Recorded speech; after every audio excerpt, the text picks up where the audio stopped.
side drawer, one of the bedroom cabinets, of a picture of these teddy bears, all in situ. And he said the reason for that picture is that the mates have to put them back exactly like it's in that picture. He said if they don't, he shouts and screams. The shouting started the moment the first box was moved. Not a quiet word of complaint. Not a stiff, dignified protest delivered through a private secretary. A full, unrestrained eruption of fury. The kind that rattles window frames and sends staff retreating into hallways. Prince Andrew Windsor, Duke of York, son of the late Queen Elizabeth II, was absolutely livid. And the people around him, estate workers, removal staff, household employees who had served the crown for years, were finally seeing the side of him that palace insiders had whispered about for decades. This wasn't just a house move. This was a meltdown of genuinely royal proportions. And the story that has emerged from behind those 6-foot security fences, piece by piece, source by source, in the weeks following that chaotic February relocation, is one of the most revealing portraits of privilege in freefall that the British monarchy has ever produced. We are going to walk through every detail, the demands that left staff speechless, the collection of teddy bears that required a full day of professional training to manage, the removal trucks arriving at the same moment as 20 tankers of liquid manure, the laminated instruction sheets, the HRH labels on boxes, the refusal of workers to accept an assignment serving a man they no longer respected. And at the center of all of it, a prince who spent 60 years believing that his status was permanent, immovable, as fixed as the crown itself. We have some breaking news this morning. Andrew Mountbatten Windsor has been kicked out of the Royal Lodge by his brother, the King. Now living in a 5-bedroom farmhouse on boggy Norfolk flood plains, slowly, furiously, coming to terms with the fact that he was wrong. Stay with me, because this story is far more than a royal embarrassment. It is a warning, and it has been building for a very long time. From 30 rooms to 5, the scale of the fall. To understand why the move to Marsh Farm ignited such fury, you first need to understand what Andrew was leaving behind. Royal Lodge, Windsor Great Park, is not merely a large house, it is a statement. A sprawling, 30-room mansion set within the most prestigious private estate in England, dripping with the kind of history and grandeur that money alone cannot purchase. 7 bedrooms in the main house alone. Formal reception rooms. Private gardens maintained to an almost theatrical standard of perfection. A property that had housed royalty for generations and carried with it a physical sense of permanence. The feeling, if you lived there long enough, that you were not merely occupying a building, but inhabiting a position. Andrew had lived there since 2004, alongside his ex-wife, Sarah Ferguson. For 20 years, that house had been his world. And during those 20 years, the machinery that kept Royal Lodge running had been his machinery. A small army of gardeners, butlers, chefs, housekeepers, and support staff, whose entire professional purpose was the maintenance of his comfort and the projection of his status. Nearly 30 people catering to his every whim. That is not hyperbole. That is a documented reality of the lifestyle Andrew had come to regard not as a privilege, but as a birthright, something as natural and non-negotiable as breathing. Now compare that to Marsh Farm, a red brick farmhouse near the village of Wolferton in Norfolk, sitting on what one source described without any diplomatic softening as swampy land right next to a floodplain. The property had been empty for years when Andrew's relocation was announced. Empty and, by most accounts, in a state that required serious intervention before it could house anyone at all, let alone a member of the royal family. The renovations were extensive. New flooring throughout, new carpets, a complete overhaul of the security systems, a 6-foot fence erected around the entire perimeter to keep the public at bay, a necessity that tells its own story about how Andrew's public standing has deteriorated. The broadband had to be upgraded from scratch. The structure itself required significant work before it could be considered habitable. And after all of that work, after weeks of renovation and preparation, the finished product was still, at its core, a 5-bedroom farmhouse. 5 bedrooms. For a man who had spent 2 decades occupying 30 rooms, this was not a downsizing. It was an amputation. Andrew, by multiple accounts, could not wrap his head around it. Sources close to the situation described him as appalled, not merely disappointed or inconvenienced, but genuinely deeply appalled, as though the very idea that he could be expected to exist within such constraints was an offense against the natural order of things. He wasn't going quietly. He was never going to go quietly. And the list of requirements he presented to Charles's team made that abundantly clear. The demands, a lifestyle that no longer existed. Let's talk about what Andrew actually asked for. Because even by the standards of royal entitlement, a category with a remarkably high ceiling, his list of demands was described by insiders as nothing short of delusional. He wanted a private cook, a dedicated housekeeper, a full-time gardener, a butler, a personal driver, and a full police security detail operating exclusively in his service. He wasn't asking for occasional access to shared estate resources or a modest support arrangement appropriate to his newly reduced circumstances. He was insisting on a household staff roster that mirrored the one he had enjoyed at Royal Lodge. A full personal team befitting, as one insider put it, the son of a queen. He truly believed that even in exile, even stripped of his working royal status, even removed from the official line of public duties, even having survived the most damaging personal scandal the modern monarchy had weathered, he was still entitled to be served at the level he had always been served. He also demanded the right to roam freely across the entire Sandringham estate rather than being confined to the immediate surroundings of Marsh Farm.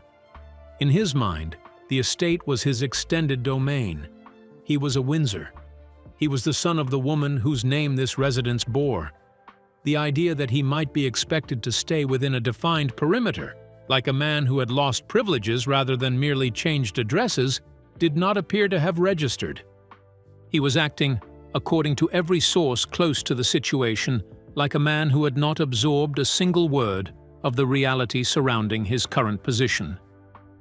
King Charles's response to these demands was not sympathetic. It was, by every account, a brutal reality check.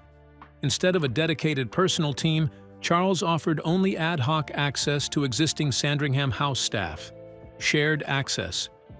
If Andrew needed a cleaner or a cook, he would have to request their services and accept that those same staff members had other responsibilities, other principles, other claims on their time.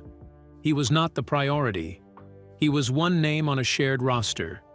The permanent household he had envisioned was stripped down to the absolute minimum, a chef and a valet.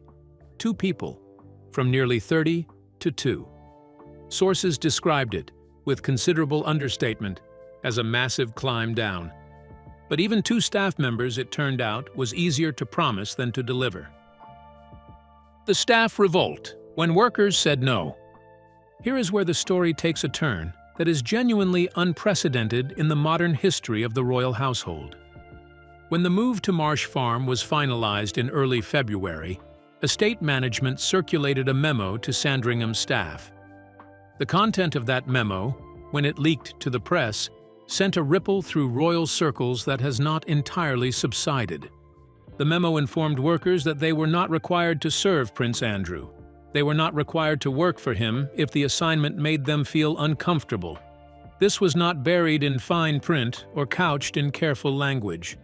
It was explicit, clear, deliberately so. Think about what this means for a moment.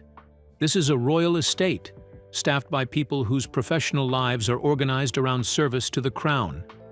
These are employees who have built careers on discretion, loyalty, and the ability to serve without complaint regardless of the personal demands placed upon them. The royal household does not typically give its workers opt-out clauses. Except, in this case, it did. And the response was immediate. A source told the press that there was already a long list of workers saying no. Not reluctantly, not after deliberation, simply and decisively. No. There was a sense of deep disquiet among the staff, the source said. A collective recognition that Andrew had become a pariah in a way that went beyond royal scandal into something more personal and more damaging. They didn't want their names associated with him. They didn't want to deal with a temper that had become the stuff of household legend. They didn't want to relocate to what several described as the middle of nowhere to serve a man whose reputation had been comprehensively destroyed. The situation extended beyond the estate workers. Even Andrew's own long-term personal employees, people who had been in his direct service for years, who knew his routines and his preferences, and who had survived his legendary demands through sheer professional loyalty, began to jump ship. The relocation to Norfolk was the breaking point. They did not want to move, and they especially did not want to move to serve him. One insider's summary of the situation was delivered with a bluntness that deserves to be quoted directly in spirit, if not in word. It was entirely possible, they said, that for the first time in his life, Andrew would have to open his own front door. Sit with that image for a moment. A man who has never, in 6 decades of existence, been required to perform the most basic act of domestic self-sufficiency. Opening a door, answering it, greeting whoever stands on the other side without a member of staff positioned between him and the outside world, now facing exactly that reality. Do you think the staff's refusal to work for Andrew was justified? Or does it represent a line that employees of a royal household should never cross? I want to know what you think. Tell me in the comments. The teddy bears and the laminated instructions. Now we arrive at the detail that more than any other single element of this story captures the particular texture of Andrew's world. The detail that is simultaneously absurd, revealing, and genuinely alarming. The teddy bears. This is not a rumor. This is not an exaggeration invented by a disgruntled former employee to make a difficult employer seem ridiculous. This is a documented reality, confirmed by multiple former members of Andrew's household staff, including former maid Charlotte Briggs and former Royal Protection Officer Paul Page.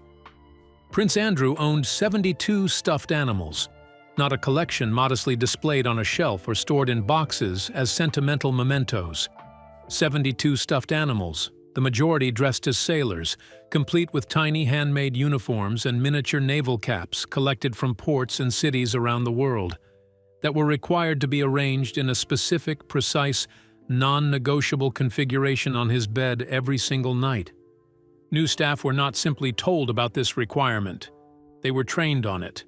A full day of dedicated instruction, covering the exact placement of each animal, the precise arrangement that Andrew expected to find when he entered the bedroom each evening. Not approximately right, not close, exactly right, down to the position of individual bears and the specific angle at which certain items faced the room.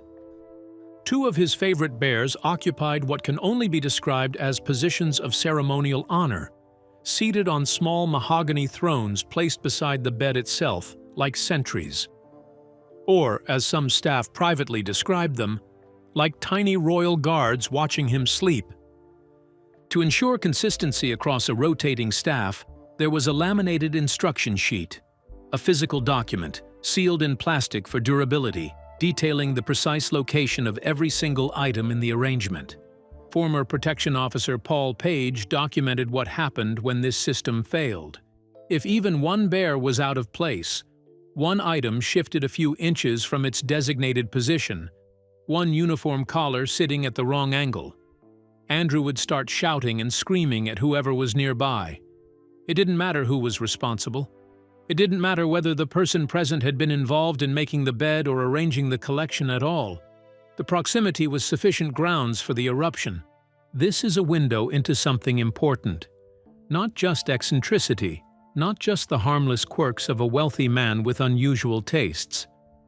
This is a portrait of someone exercising control over his immediate environment with an intensity that suggests he was using that control to compensate for everything else he couldn't control. The bears were manageable. The bears were predictable. The bears stayed exactly where they were placed. Unlike his reputation, unlike his status, unlike the public narrative that had been closing in on him for years.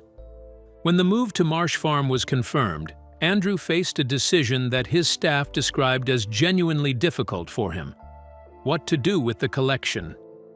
He narrowed it down.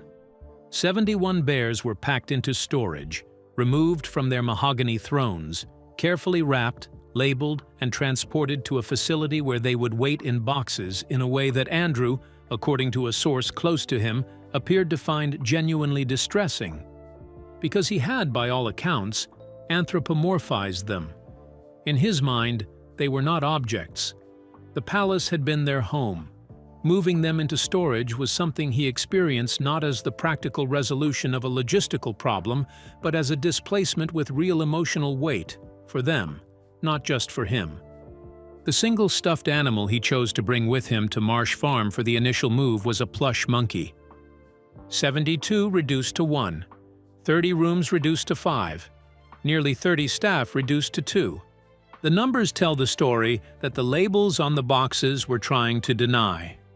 The move itself, HRH labels and liquid manure. The physical mechanics of the relocation provided a spectacle that captured the attention of everyone who witnessed it.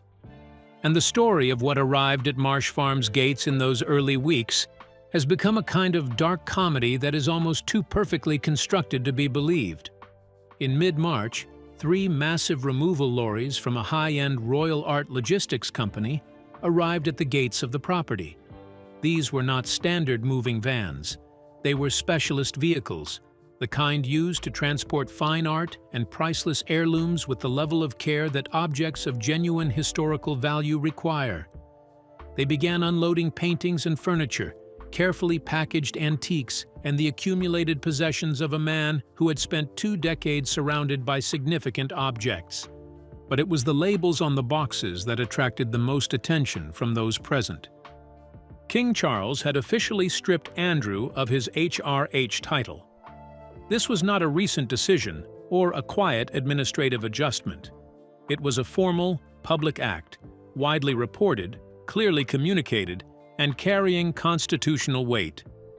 Andrew was no longer His Royal Highness in any official capacity. That title, and all the deference and privileges it carried, had been removed. The boxes that arrived at Marsh Farm were labeled HRH Sitting Room, HRH Office, HRH Meeting Room. Every single box bearing a title that no longer existed, printed in the clear, unambiguous language of a man who had no intention of acknowledging the new reality. It was not an oversight. It was not a clerical error made by a removal company that hadn't been informed. It was, by every account, a deliberate act of defiance, a small, stubborn insistence on the world as it used to be, pressed into the ink of packing labels and sent through the gates of a farmhouse that was already straining under the weight of his expectations. The logistics of the move also revealed just how inadequate Marsh Farm was for the security requirements that Andrew's protection detail still nominally maintained. With only 5 bedrooms in the main house, all of which were needed for Andrew's personal use, there was simply no room for security personnel to be housed on site in any conventional sense. The solution was pragmatic and, in its own way, perfectly illustrative of the entire situation. A mobile home was driven in on the back of a truck and positioned inside a former stable block on the property, hidden from public view but permanently present. This was to be the accommodation for his protection officers, a mobile home in a stable, serving as a makeshift barracks for the people tasked with keeping safe a man who could no longer accommodate them in the manner to which both parties had been accustomed. And then, just as Andrew was attempting to settle into this arrangement, this 5-bedroom farmhouse with its HRH labeled boxes, and its stable block security trailer, and its 2 remaining members of staff, the fields directly behind the property delivered what one could only describe as the universe's bluntest editorial commentary. At least 20 massive tankers rolled through the quiet roads of Norfolk in convoy. They were not delivering building materials or luxury goods or additional fine art. They were carrying approximately 150,000 gallons of liquid manure. agricultural waste destined for the fields directly behind Marsh Farm as part of the estate's regular muck-spreading operation. The smell, by multiple accounts, was overpowering. For a man who had spent his adult life surrounded by the finest perfumes, the most carefully maintained environments, staff whose job included ensuring that his sensory experience of his own home was consistently pleasant and controlled. This was not merely an inconvenience, it was a symbol. And it was one that the local population, watching the tankers pass, appeared to find entirely appropriate. The village speaks, local fury and unwanted neighbors. The people of Wolferton, the small Norfolk village nearest to Marsh Farm, had not been consulted about their new neighbor. And having been presented with his arrival as a fait accompli, they made their feelings known with a directness that the palace's communications team was entirely unprepared to manage. One resident, speaking to the Times, did not bother with diplomatic softening. Andrew simply needed to go, they said. His presence in the area was an embarrassment to England. Another local pointed out the fundamental contradiction at the heart of his situation with an accuracy that was difficult to argue with. If he was supposed to be an outcast, stripped of his working royal duties, removed from official engagements, publicly distanced from the institution his family ran, then why was he still living on a royal estate at all? An outcast who lives on taxpayer-funded royal land in a renovated farmhouse with a security detail and a chef is not, in any meaningful sense, an outcast. He is a very expensive inconvenience being managed with public money. This resentment, that Andrew remained housed on the Sandringham estate while refusing to behave with anything approaching the humility that his position demanded, runs through the community's response like a wire. There is a strong feeling that the Crown is trying to have it both ways, publicly distancing itself from Andrew's conduct while privately continuing to maintain him in a comfort that far exceeds what his current standing would seem to justify. The locals are watching, they are talking, and they are not particularly interested in protecting his dignity. The history of contempt, who Andrew has always been to his staff. None of this, not the demands, not the fury, not the mass refusal by workers, surprised anyone who had followed Andrew's career closely or read the accounts of people who had worked for him over the years. His relationship with staff has never been characterized by warmth or mutual respect. It has been characterized by an expectation of absolute, immediate, unquestioning compliance, and by the consequences that followed when compliance was anything less than perfect. Biographer Andrew Lowney, whose account of the prince is among the most thorough yet published, documented a pattern that begins to feel, in retrospect, entirely predictable. If staff members did not bow when Andrew entered a room, if they failed to perform that small act of physical deference before he reached his seat, he would walk back out. He would stand in the corridor until the staff had reset themselves and then re-enter, expecting them to try again until the bow met his standards. He treated his household, one source after another has confirmed, not as human beings whose labor he was fortunate to benefit from, but as subordinates in a military unit whose job was precision execution of his will. The distance between what he demanded and what he was willing to offer in return was enormous. An aide lost his position because Andrew did not like the appearance of a mole on the man's face. Not his work, not his conduct, his face. Another was dismissed immediately for wearing a nylon tie. The wrong material, the wrong message, a visual imperfection that Andrew found intolerable in someone who occupied his immediate environment. Former equerry Colin Burgess, who served the royal family over many years, recalled that Andrew's personal catchphrase was stripped to its essentials. Do it. 2 words. Delivered as a command with no preamble, no context, no courtesy. Just the instruction and the expectation that it would be carried out immediately and without question. There was no gratitude. There were no small acknowledgments of the work being done. There was no warmth of the kind that binds a household together into something more than a transactional arrangement. Compare this to how other members of the royal family have historically treated their staff. Queen Elizabeth was known for her genuine personal connections with the people who served her, remembered names, acknowledged milestones, small but meaningful gestures of recognition that made staff feel seen as individuals rather than functions. King Charles, whatever his other complexities, maintains a reputation among his household for courtesy and consideration. These are not small things. They are the difference between service that is willingly given and service that is extracted by pressure. Andrew extracted. He always extracted. And now, in a farmhouse in Norfolk with a waiting list of people who refused to work for him, the bill for that extraction had finally arrived. This is the question that deserves asking. When did the people around him first understand that this day was coming? Was there a moment when the staff who filed out of his service over the years saw this ending clearly? A prince who treated people as instruments, one day finding himself surrounded only by the absence of those instruments?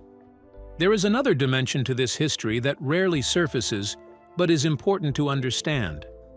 The staff who worked for Andrew over the years were, by definition, professionals operating in an environment where discretion is not merely expected, but contractually enforced. They signed non-disclosure agreements. They accepted the terms of royal service, which include the understanding that what happens inside the household does not travel outside its walls, regardless of what that thing is. And yet the accounts kept coming. Slowly, over years, through memoirs and biographies and careful conversations with journalists who understood how to protect their sources. The picture of Andrew as an employer assembled itself piece by piece. The fact that it assembled at all, given the legal and professional barriers to speaking out, tells you something significant about the weight of what these people were carrying. When someone who has spent 20 years under a non-disclosure agreement finds a way to describe what it was like to work for a particular employer, it is not usually because the experience was unremarkable. It is because the experience left a mark that the legal contract could constrain, but not erase. The staff at Sandringham who received the opt-out memo in February were the beneficiaries of a decision someone made, inside the palace machinery, with Charles's implicit approval, that the old rules no longer applied in quite the same way, that the protection of Andrew's image was no longer a higher priority than the well-being of the people his image had been built on the labor of. That is a shift. A quiet, administrative shift, buried in the language of a workplace memo. But its implications are considerable, because it signals an institutional acknowledgement that Andrew's conduct toward the people who worked for him was not acceptable, and that the institution was no longer willing to place those workers in that position without at least giving them a way out. This is the context in which the staff's refusal must be understood. They weren't simply turning down an inconvenient assignment. They were, in their collective and individual ways, making a statement that had been building for years. The memo gave them permission, but the decision came from somewhere much deeper than a piece of paper on a notice board. This is the question that deserves asking. When did the people around him first understand that this day was coming? Was there a moment when the staff who filed out of his service over the years saw this ending clearly? A prince who treated people as instruments, one day finding himself surrounded only by the absence of those instruments? And if they saw it coming, is there any part of them now, watching from a careful distance, that feels not just vindicated, but genuinely relieved? Charles versus Andrew, the battle that isn't over. The move to Marsh Farm was not the end of anything. It was, if anything, an escalation. The tension between Andrew and King Charles has been building for years. Through the Epstein scandal, through the civil settlement, through the removal of his working royal status, through the eviction from Royal Lodge, through the stripping of his titles. Each step in that sequence has been experienced by Charles as a necessary modernization of a damaged institution, and by Andrew as a personal betrayal. A series of punishments inflicted by a brother who should, in Andrew's view, be protecting him rather than exposing him to the consequences of his own decisions. The HRH labels on the moving boxes were the most recent public expression of this conflict, but insiders say the private expressions are considerably more heated. Charles is trying to streamline the monarchy, to project an institution that is lean, purposeful, transparent, and clearly aligned with public expectations of how royal resources should be used. Andrew represents everything that project requires distance from: scandal, excess, entitlement, the reflexive expectation of privilege, regardless of conduct or public standing.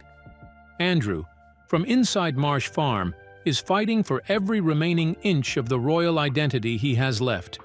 He doesn't want to be reduced. He doesn't want to be managed. He doesn't want to be told that the staff won't serve him, or that the house has 5 bedrooms, or that his boxes should be labeled with his name rather than his title. He wants to be seen, recognized, and treated as the son of the Queen, the son of his Queen, the woman who indulged him in ways that the rest of the family and the public were never fully permitted to see. That Queen is gone. And with her went the protection that had, for decades, cushioned Andrew from the full weight of the world's judgment. The farmhouse is the front line of a battle that is not merely personal. It is a battle over what the monarchy is permitted to carry forward from its past into its future. Charles is trying to draw a line. Andrew keeps crossing it. With his HRH labels, his staffing demands, his insistence on the right to roam the estate, as though the last decade of his life were a minor administrative inconvenience rather than a structural collapse of his position. The staff caught between them: the estate workers who received the opt-out memo, the long-term employees who quietly relocated their loyalties, the 2 remaining household members navigating the impossible gap between what Andrew demands and what Charles has authorized, are the casualties of a family feud being fought in one of the smallest houses on a very large estate. And there is no sign that either side is close to finding terms they can both accept. The power shift, when those at the bottom say no. There is one element of this entire saga that deserves to be examined on its own terms, separate from the spectacle and the drama and the laminated teddy bear instructions, because it represents something genuinely unusual in the centuries-long history of the British royal household. The staff said no, not reluctantly, not after negotiation, simply and collectively, no. The people at the bottom of the royal hierarchy, the cleaners, the cooks, the gardeners, the domestic workers who maintain the physical environment of one of the world's most famous families' estates, received a memo telling them they could decline to work for a prince, and they declined. In numbers significant enough that it became a story. In numbers significant enough that it was reported, sourced, and confirmed. This has not happened before, or if it has never been this visible. What the refusal represents, at its most fundamental level, is a recognition that dignity is not something that can be confiscated by a title or demanded back by a man whose title no longer exists. These workers made a calculation that was not primarily financial. They still had jobs on the estate. They were not resigning or sacrificing their income, but personal. They decided that their well-being, their peace of mind, their professional self-respect was worth more than the assignment of working for someone whose conduct toward staff had been consistently contemptuous. They decided collectively that they were not available to be shouted at, not available to be blamed for misaligned teddy bears, not available to bow and rebow at the instruction of a man who had lost the authority to demand it. Andrew never saw this coming. In his understanding of the world, shaped by 60 years of being served without condition, the idea that a member of staff would simply decline was not a scenario he had modeled. Staff did not decline. Staff complied. That was the arrangement. That had always been the arrangement. The arrangement had changed. And in that change, in that simple, unadorned refusal to show up, is perhaps the most significant power shift in this entire story. Not Charles stripping the titles, not the eviction from Royal Lodge, not the legal consequences or the public censure or the international headlines. The moment that most clearly marks the end of the old order is the moment that the people he once commanded decided without drama or fanfare that they had somewhere better to be. What Marsh Farm means, the metaphor and the reality. Step back from the individual details, the bears, the labels, the manure, the mobile home in the stable, and look at what Marsh Farm represents as a whole. It represents the end of a system that was always unsustainable. A system in which proximity to the crown conferred not merely honor or responsibility, but a wholesale exemption from accountability. In which membership of the right family meant that your comfort was maintained, your demands were met, and the consequences of your choices were absorbed by the institution rather than by you. That system has not ended entirely. The monarchy is still the monarchy, with all the resources and protections and managed distances from ordinary life that entails. But it has been reduced at its edges. The people who were once its peripheral beneficiaries, the working royals whose connection to the center gave them claim to its resources, are being asked, with varying degrees of firmness, to recalibrate. Andrew is the most extreme case, the most resistant case. The case where the gap between what is being asked and what is being offered is widest, and where the personality at the center is least equipped. By temperament, by history, by a lifetime of being insulated from consequence. To bridge that gap, the 3 removal lorries leaving Royal Lodge, the 20 tankers arriving with 150,000 gallons of reality, the boxes labeled HRH, sitting in rooms that will never be called meeting rooms by anyone, except the man who lives there. The single plush monkey on a bed where 72 bears once required a laminated management system. These images compose a portrait that is simultaneously absurd and genuinely sad. Not sad because Andrew deserves more sympathy than he has received. The record of his conduct, both toward the people who served him and toward the wider world, makes that a difficult case to make.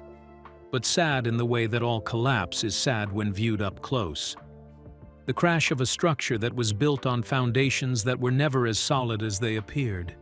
The rage Andrew feels, the shouting that started with the first box, the demands that haven't stopped, the conflict with Charles that continues to simmer behind the 6-foot fence, is the sound of a man who has not yet found a way to metabolize what has happened to him, who is still fighting the reality of his situation by insisting on a version of his identity that the world has moved past.